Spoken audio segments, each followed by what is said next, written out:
Welcome, here I've got iPhone 13 Pro Max and I'm gonna show you how to record the slow motion video at this device. So let's start by tapping on camera button to open it, and for now we are on standard photo mode. We have to change it. Let's do it by using the settings bar and just simply going to the left to pick slow motion. Here we are. We can start recording this type of video by simply tapping on the big red button at the center, the shutter. We can also move to the right corner to quickly change speed of our slow motion between 240, one tap to go to 120, so you can pick whatever you need. Now let me stay for example here, and let's start recording to show you how it works.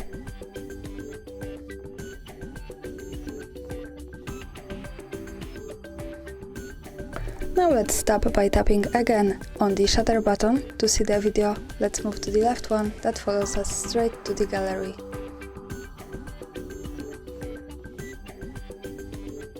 And this is how the slow motion video looks like at this device. Thanks for watching, subscribe to our channel and leave the thumbs up.